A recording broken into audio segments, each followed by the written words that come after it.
Welcome back to segment 4 of JTF. And in this segment, we'll answer the fourth question: how do I belong to a church? There are many levels of belonging to a local church. The church is a place that all can find acceptance and a general sense of belonging.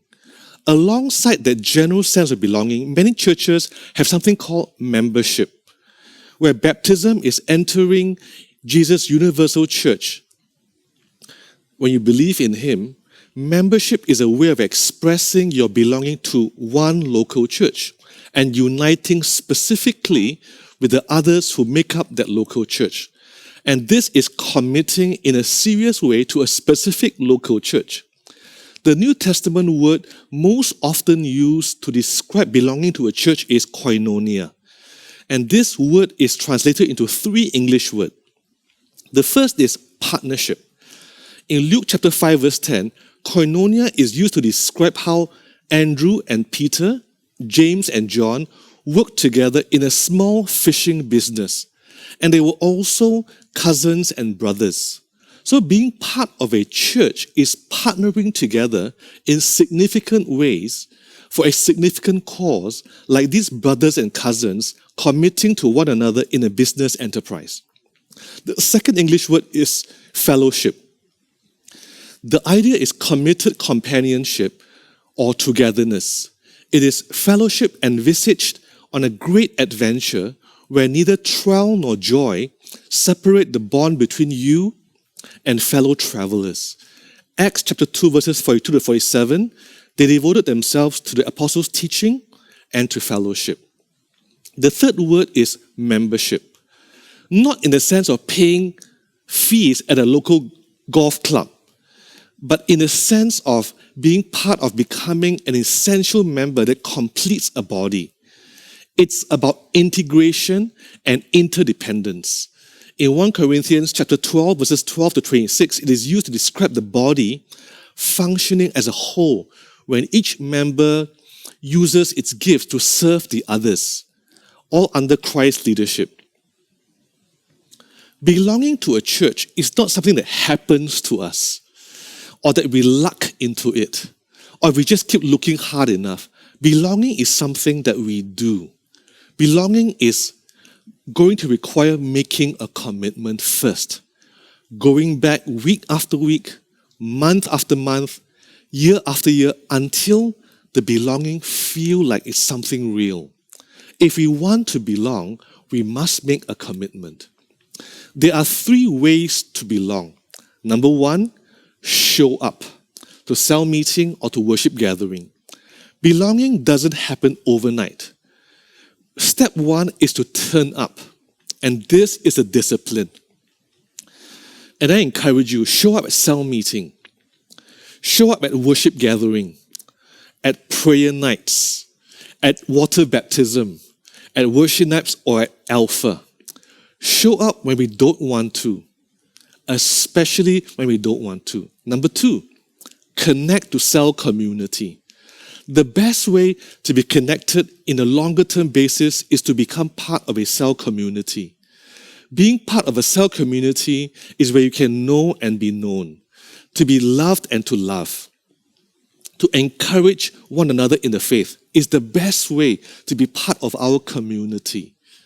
And we can't know each other of the hundreds that attend the worship service, but we can relate to a small group of believers who are learning to share life together. So make commitments to belong. Commitment always builds character. And through this commitment, we put down roots for deeper spiritual growth. Growing in discipleship and belonging to a Christian community are intimately connected. And the third step is to contribute gifts and resources. Step 3 is to contribute. The church is our spiritual family. Begin to take on responsibilities and the privileges of belonging to this family. Getting involved in service is part of sharing life in a much deeper way than just showing up.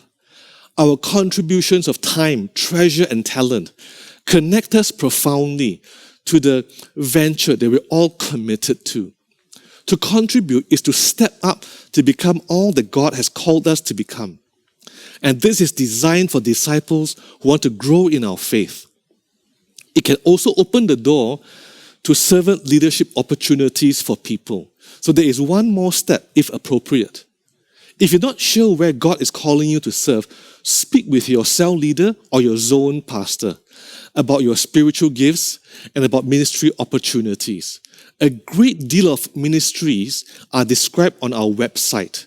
So do use the website to connect with our ministry leaders in an area of church life where you feel that you can make a contribution. When we become part of the team, then we are River Life. Whether it's an occasional service as a greeter, or monthly duty in our technical team, or as a regular commitment to lead or nurture children, whatever it is, find a place of service and get involved. In summary, it all starts with the person of Jesus and that fundamental relationship. And then we surround ourselves with people who have that same relationship and who can be our brothers and sisters and encourage us to become the church. And without that, it becomes too tough. And eventually, we let the culture affect us rather than us affect the culture. Over 300 years ago, the poet John Donne wrote, "No man is an island," because belonging isn't optional.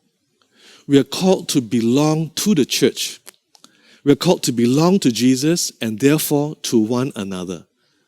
In Ephesians chapter 2, verses 19, "So now you are not visitors or strangers. You are citizens together with God's holy people. You belong to God's family." The church isn't an event. It's not a building. It's not something that we go to. The church is a family we belong to. It's a relationship. And you and I are called to be part of a family with all the others that God has called as well. I will end with this quote from Erin Lane. "There's one commitment I won't give up: the local church. The church is a package deal with belief in Christ, and we are an unavoidable trinity of belonging: me, you, and God. Members not of one institution, but members of one another." Now, this ends our video segment. I'll see you soon in our live segment at the date listed below. I look forward to seeing you there.